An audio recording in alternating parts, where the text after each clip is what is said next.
રાજકોटમાં વૈષ્ણવ યુવા સંગઠન દ્વારા જગતગુરુ શ્રીમદ વલ્લભાચાર્યજી મહાપ્રભુજીનો 547મો પ્રાગટ્ય મહોત્સવનું ધામધૂમથી ઉજવણી કરવામાં આવી, જેમાં 1 મે 2024ના રોજ સાંજે 5 કલાકે પથરાઈ ખાતે આવેલ વિઠ્ઠલનાથજી મંદિરથી ભવ્ય શોભાયાત્રા નીકળી હતી, જેમાં જગતગુરુ શ્રીમદ વલ્લભાચાર્યજી મહાપ્રભુજીની સુંદર પ્રતિમાને શણગારેલ વાહનમાં બિરાજમાન કરી હતી।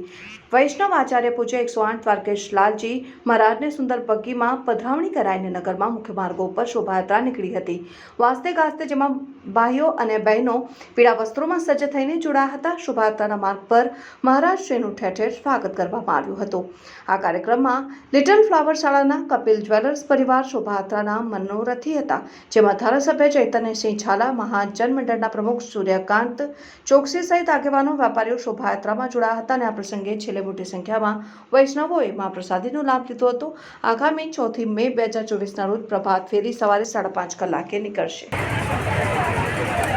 કૃષ્ણ મંદિર જગતગુરુ પ્રતિવર્ષની જેમ આ વર્ષે પણ ખૂબ ધામધૂમથી ખૂબ આનંદપૂર્વક જગતગુરુ આચાર્ય શિરોમણી શ્રીમદ વલ્લભાચાર્ય મહાપ્રભુજીના પ્રાગટ્ય મહોત્સવની શોભાયાત્રા, ધર્મસભા અને વિવિધ સાંસ્કૃતિક કાર્યક્રમોનું આયોજન જ્યારે કરવામાં આવ્યું છે, ત્યારે સૌ દર્શક મિત્રોને વલ્લભાચાર્ય મહાપ્રભુજીના ઉત્સવની ખૂબ ખૂબ બધાઈ, અભિનંદન છે।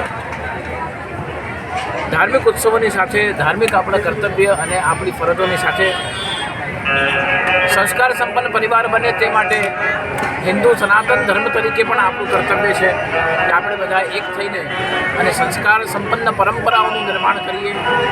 સાથે સાથે આ દેશના નાગરિક હોવાના કારણે આપણું સ્વકર્તવ્ય છે કે 7મી તારીખે જ્યારે વોટિંગ ગુજરાતમાં થવાની છે, આપણે પ્રત્યેક જણા વોટ આપીને અને આપણા રાષ્ટ્રીય ધર્મનો નિર્વાહ કરીએ એવી શુભકામના સૌને ખૂબ ખૂબ બધાઈ, અભિનંદન, મારી ખૂબ ખૂબ શુભકામનાઓ છે।